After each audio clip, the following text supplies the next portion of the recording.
Olá, irmãos amados e interessados em conhecer as verdades bíblicas. Nós estamos começando com esse vídeo uma jornada pelo livro de Atos dos Apóstolos. E nesta série de estudos você irá conhecer o que aconteceu com os apóstolos e seguidores de Jesus após a ressurreição e a ascensão do Senhor aos céus. Você é capaz de responder por que o reino que foi anunciado por João Batista e também por Jesus como estando próximo, ele não aconteceu? Você é capaz de responder por que a escolha de um 13º apóstolo, o apóstolo Paulo, que não estava entre os discípulos de Jesus, mas escreveu 13 dos 27 livros do Novo Testamento, e a história dele ocupa a maior parte do livro de Atos? Você é capaz de responder por que as práticas dessa igreja que nasce no livro de Atos são tão diferentes das práticas das igrejas atuais? Os dons, o formato de se reunir, as doutrinas, as influências do judaísmo, o temor e a perseverança deles? A resposta para essas e muitas outras perguntas você poderá alcançar se nos acompanhar nesses estudos, que acontecerão todas as terças-feiras aqui no canal Graça no Brasil do YouTube. Inscreva-se e acione o sininho para receber as notificações sempre que um vídeo novo for publicado. Deixe o seu comentário, a sua opinião é importante para juntos podermos construir esse estudo da Bíblia que poderá abençoar a todos nós e vocês. Nesse primeiro estudo, nós vamos contextualizar o livro de Atos, a sua origem, o seu escritor e os objetivos do livro. Talvez o melhor nome para esse livro não seria Atos dos Apóstolos, e sim Atos do Espírito Santo, feito por intermédio dos apóstolos. Isso porque o livro relata o avanço do cristianismo sobre a terra após a morte e ressurreição de nosso Senhor Jesus Cristo. E o cristianismo avançou velozmente por conta dos sinais e prodígios realizados por aqueles a quem o Espírito concedia poder. Essa é a razão porque o livro acaba abruptamente em Atos 28, com Paulo pregando livremente em Roma. E sobre os outros apóstolos, nada sabemos por intermédio do livro, nem qual o final da história de cada um deles. O livro de Atos não foi inspirado por Deus para contar a história dos apóstolos, mas a história do Espírito Santo agindo com poder, revelações, milagres e muitas maravilhas por intermédio dos apóstolos. Quando o Espírito Santo cessa os sinais e revelações, o livro de Atos acaba. A autoria do livro de Atos é atribuída a Lucas, o mesmo do Evangelho de Lucas. E, embora não seja mencionado em lugar algum que Lucas é o verdadeiro autor, tanto do livro de Atos como do Evangelho de Lucas, não há razão por que contestar essa hipótese. Existem muitos indícios dessa possibilidade. Primeiro porque a tradição assim diz.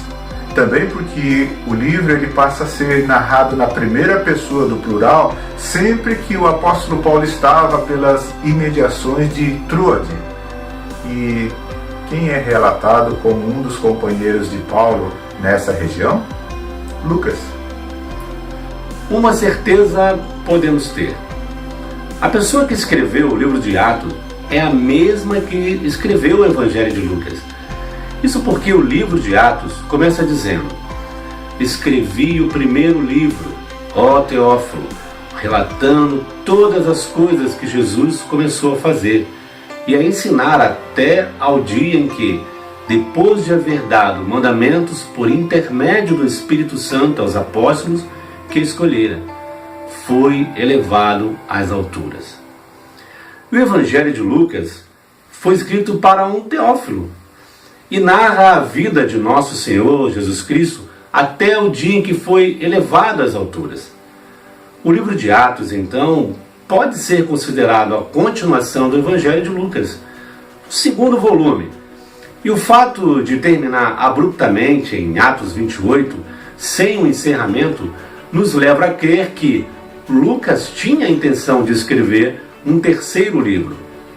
Mas não foi da vontade de Deus que isso acontecesse.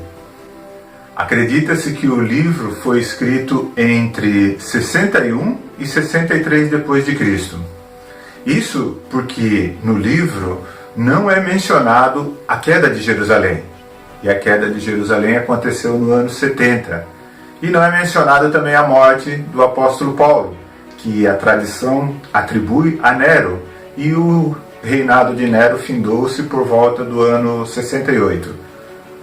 E não é mencionado também a perseguição de Nero contra os cristãos. E segundo a história, a perseguição de Nero foi iniciada no ano 64 depois de Cristo.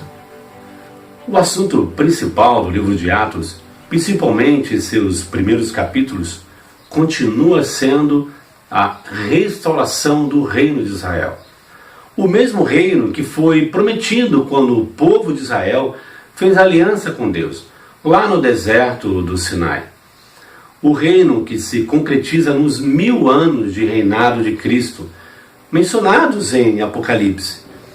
O reino que é a restauração da glória de Davi por meio de um descendente, o Cristo.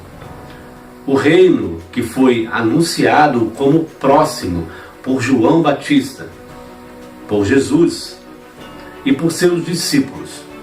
Jesus disse que não passaria aquela geração e que alguns dentre os discípulos de maneira nenhuma passaria pela morte sem ver o Filho do Homem e o seu reino. O livro de Atos inicia dizendo que Jesus apareceu vivo durante 40 dias, falando das coisas concernentes ao reino de Deus. E que não era para eles saírem de Jerusalém enquanto não fossem ungidos com o Espírito Santo. Lendo o Velho Testamento, nós podemos aprender que, para exercer o sacerdócio, os filhos de Arão eles precisaram se purificar com água e serem ungidos com óleo. João Batista veio purificando a nação com água. E Jesus faz a promessa da unção do Espírito Santo para aqueles dias. A promessa de ser um reino de sacerdotes, ela estava para ser cumprida. Por isso, a pergunta do versículo 6. Senhor, será este o tempo em que restaures o reino para Israel? Nós sabemos que o reino não aconteceu naqueles dias.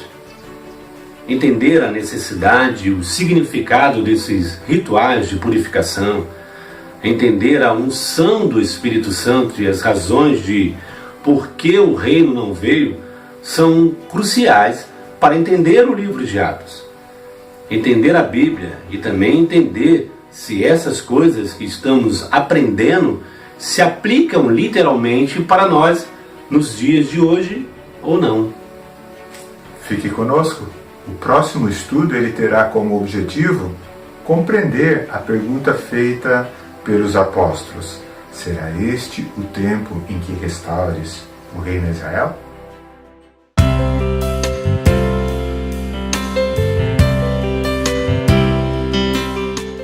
Olá, irmãos. Eu gostaria de reforçar o convite para vocês participarem desse estudo de Atos dos Apóstolos. Inscreva-se no nosso canal, acione o sininho de notificações, curta os nossos vídeos e o mais importante, faça seus comentários.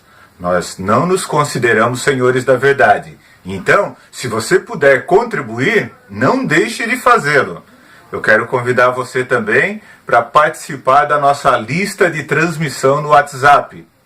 É só você mandar uma mensagem para o número 489-8406-3608, dizendo o seu nome e a frase: quero fazer parte do grupo de transmissão.